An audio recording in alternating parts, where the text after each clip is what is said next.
Shalom, my name is Ari Shvat, and we're here to learn together from the thoughts of Rav Kook. Rabbi Avraham Yitschak HaCohen Kook was considered the father of religious Zionism. He died in Tafresh Tzadihei, 1935, and he was the first chief rabbi of Israel. And his magnum opus, his classic work, is Orot, Lights.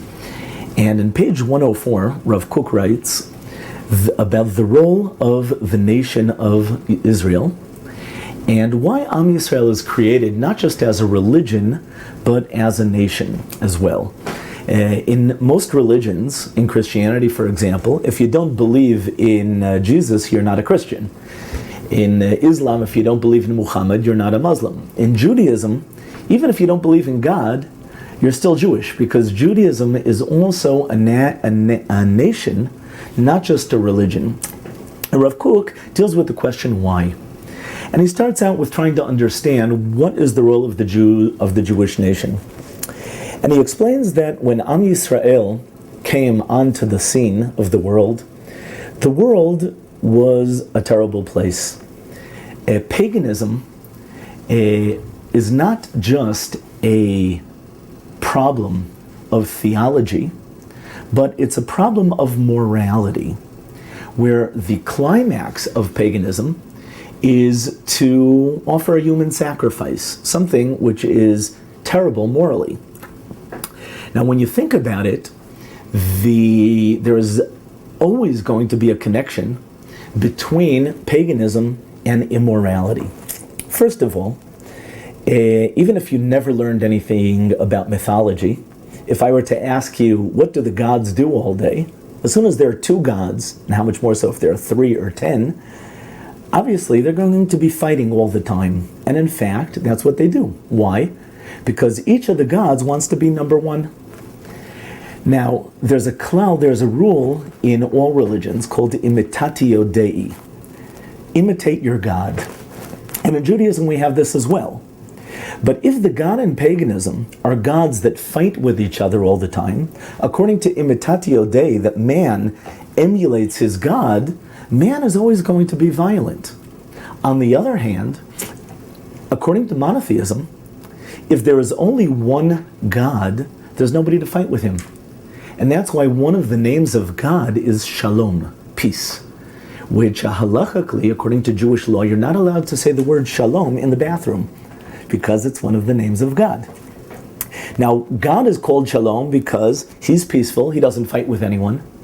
Imitatio Dei, that is the God that we monotheists try and emulate. In other words, monotheism directly leads to morality. Another point, if there are two gods, each one lacks something. The God of fire has something that the God of water doesn't. The God of water has something that the God of fire doesn't. The God of the sun is lacking that which the God of the moon has, etc., etc. Every God lacks something. Now, if you're a God, what are you going to do if you lack something? You're going to take it. The gods in paganism are takers. And anthropologists explain that when primitive man, when did he have a connection with his gods? When the gods withheld or took something. If a man's field burned down, he explained that the god of fire was hungry and took his grain. If a person's son or daughter drowned, primitive man would explain that the god of water wanted this beautiful young man or woman and took them for themselves. The lacking gods are takers. Imitatio Dei, that is the God that paganists emulate. And they can also be takers. We, on the other hand, in monotheism, we believe in a God who's perfect. If God is perfect, he doesn't take anything. So what does he do all day? So Aristotle says, well, he created the world and he left. Judaism believes, and most others believe, that if there is a God and he created the world and he's perfect and he's not a taker, what he does is he's a giver. And he gives us rain, and he gives us health, and he gives us love, and that is the God that in monotheism that we emulate.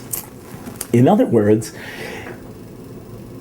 polytheism or paganism is not just a mathematical problem. How many gods are there? 1, 2, or 10. It's a moral problem. And monotheism, when Abraham and Moshe and Am Yisrael came to the world with this idea of monotheism, it turns out that the greatest contribution of monotheism of Am Yisrael is not only the idea of one God, but the idea of morality.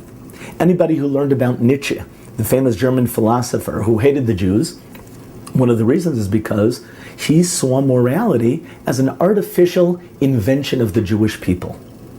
To summarize, the greatest contribution of Am Yisrael and the role for which we were created is to bring morality to the world. And for that, you need the Jewish nation. And with that, we'll continue next time.